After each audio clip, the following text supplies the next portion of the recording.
Le café est l'une des boissons les plus consommées au monde. Il est paré soit de toutes les vertus, soit de tous les maux. C'est surtout la caféine d'ailleurs qui est en cause. Mais ce café contient beaucoup d'autres substances. Et plusieurs études ont montré que ces substances du café pourraient interférer avec le métabolisme des graisses. Et de suggérer, voire de montrer, que ce café pourrait aider à contrôler la prise de poids, à contrôler l'obésité et par conséquent le diabète. Alors qu'en est-il? Eh bien on voit ça tout de suite.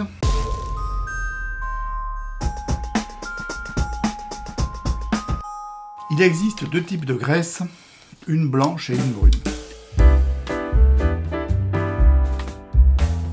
La graisse blanche, c'est celle qui va stocker la graisse, qu'on trouve là, hélas. Mais pour autant, ça n'est pas un tissu inerte, il y a des échanges incessants entre ce qui circule dans le sang et ce stockage de la graisse. Et puis, il existe la graisse brune. Alors la graisse brune est beaucoup moins importante que la graisse blanche. Elle est située surtout au niveau du cou et des clavicules.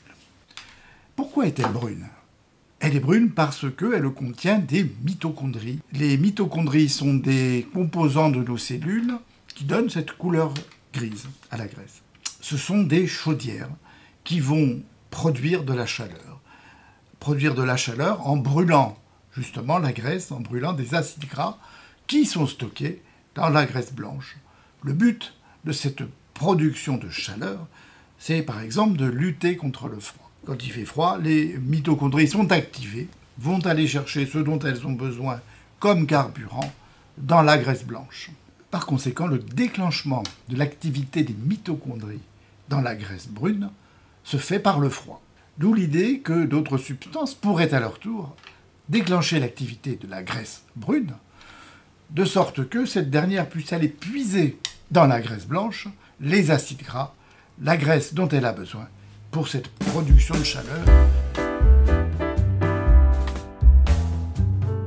Le mécanisme qui conduit au surpoids et à l'obésité est un mécanisme qui peut être très lent. C'est l'excédent de calories ingéré par rapport à ce qui est dépensé, même si cet excédent est faible, qu'il est par exemple de 50 à 100 calories par jour, eh bien il va progressivement être stocké sous forme d'acides gras, de triglycérides, dans la graisse blanche. Et quand il y a un excès de stockage de la graisse, il se produit un effet métabolique que l'on appelle l'insulinorésistance.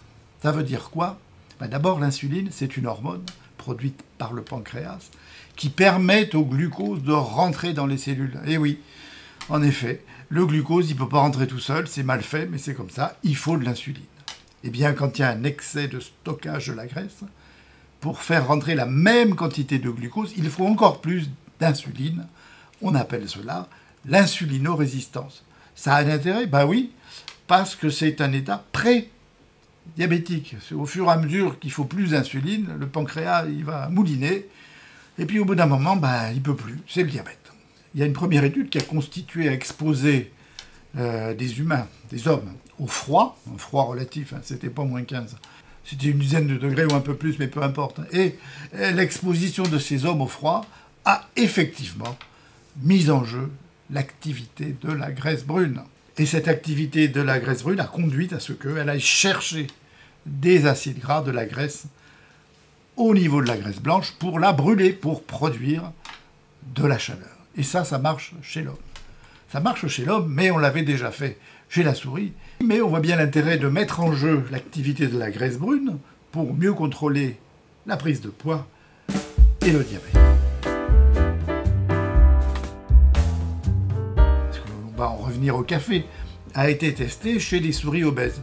Oui, on arrive à rendre des souris obèses en les nourrissant de graisse. Qu'ont fait ces auteurs? Ce sont des Brésiliens qui ont fait ça. Alors l'idée, simplement, ça a été de comparer des souris obèses nourries avec des graisses à d'autres souris obèses nourries avec des graisses, mais qui consommaient du café. Alors je ne sais plus comment on leur a donné du café, sûrement pas dans une tasse avec une paille. Alors les souris qui prennent du café, par rapport à celles qui n'en prennent pas, ont une baisse de poids de moins 7%. Mais ça n'est pas tout. Ces souris qui prennent du café, comparées aux autres qui n'en prennent pas, ont une distribution différente de la graisse, au profit d'une expansion, certes modérée, mais d'une expansion de la graisse brune. Le glucose est mieux utilisé, il y a moins d'insulinorésistance. Et puis, il y a moins de stéatose hépatique. Vous savez, ce foie gras qui est surchargé en graisse. Eh bien, chez la souris, la consommation de café aboutit à ce qu'il y ait moins de foie gras. On a pu montrer que chez ces souris nourries au café, il y avait une expression des gènes qui sont impliqués dans la production de chaleur par la graisse brune. Alors on voit bien ici chez la souris que lorsqu'elle prend du café, l'équivalent de quelques tasses par jour chez l'homme, ici c'était de l'arabica, et bien que l'adjonction du café ajouté au régime riche en graisse chez ces souris corrige les anomalies biologiques liées à ce régime en graisse, liées au surpoids et à l'obésité. Il faudra poursuivre les études dans cette voie. Ben oui, mais c'est une autre histoire.